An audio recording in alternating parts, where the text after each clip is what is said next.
Yes, but how do I keep them on one item at a time? If we're talking about something like what band should we hire for the prom, people start talking about where the prom should be held or the And theme. when they do that, you immediately explain that the question of a theme is out of order. That means that they must wait until the present question is settled before they can bring up a different question. Remember, though, it's the question that's out of order, not the person who brought it up. But you won't have to rule anything out of order very often if you follow two simple rules. First, no one should speak until they have been recognized by the chair. Second, nothing should be discussed until a proper motion has been made. I think I understand what you mean about being recognized. It's the same thing as raising your hand in class, right? Exactly. As president, you have the right to recognize or not recognize people, and they have no right to speak unless they have been recognized.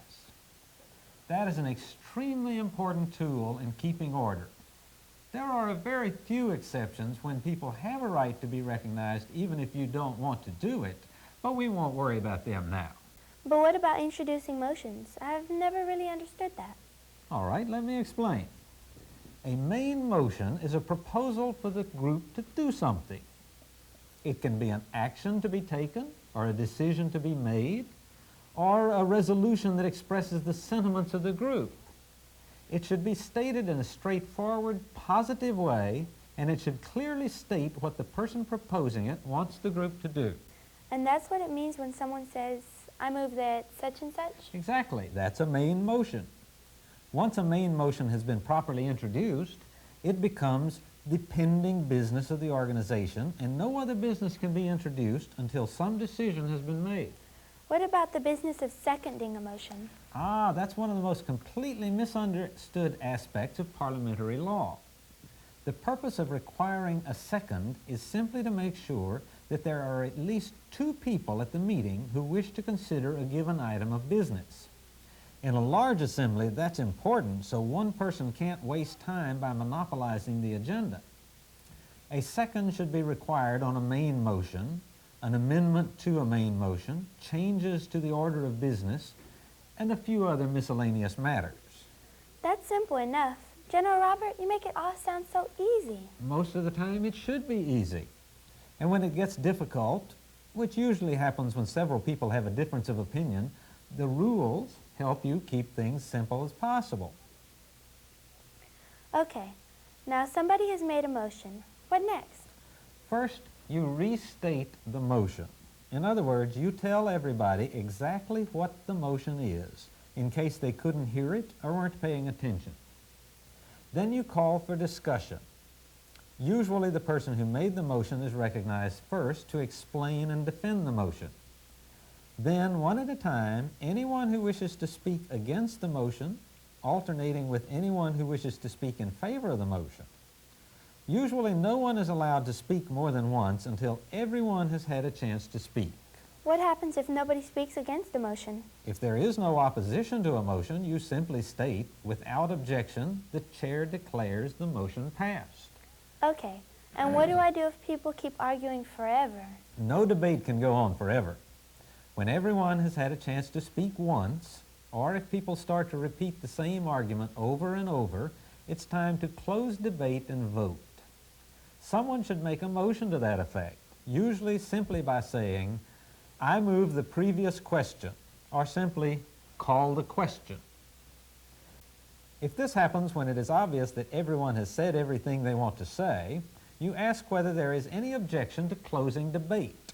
If no one objects, you then proceed to a vote on the pending question, which can be a main motion, an amendment, or any other item that is debatable or amendable.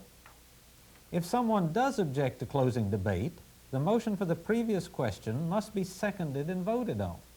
In this case, the motion requires a 2/3 vote. In other words, at least 2/3 of the members present must approve the motion. If the motion to close debate passes, you immediately vote on the pending question. If the motion to close debate doesn't pass, the debate goes on. Actually, what usually happens is that everyone says what they want to say and no one else wishes to speak. If no one is asking for recognition, there is no need to wait for a motion to close debate. You simply restate the motion again so everyone knows what is being voted on, and then you vote. Simply say, all in favor, say aye, wait a second, then say all opposed, say nay. You should be able to tell which side has the majority. Immediately announce the outcome. Say, the ayes have it and the motion carries, or the nays have it and the motion fails. Then go on to the next item of business. What if I can't tell which is the majority? Or what if somebody disagrees with me? That does happen sometimes. If you're not sure which side is the majority, you as chair can order a division of the House. In fact, anyone can call for a division of the House. If someone calls for division, you then order a second vote. In a small group, a show of hands is sufficient. In large meetings, a division of the House usually means a standing vote. All in favor, please rise. Then, all opposed, please rise. What if somebody still isn't satisfied? If the vote is very close, especially in a large meeting, anyone can call for a recorded vote, which means that the secretary reads the roll of all members present and each must vote yes or no or abstain from voting. Or they can demand a written ballot. But in a small group, or any time the division of the House is very clear, the chair can rule these requests out of order. There's no need to let people waste time when the outcome is certain. So, is that all there is to it? Let people argue until everyone has had their say, then call for a vote? Almost all main motions can be handled just that simply.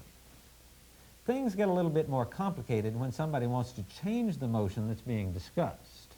Oh yeah, that's called amending the motion, right?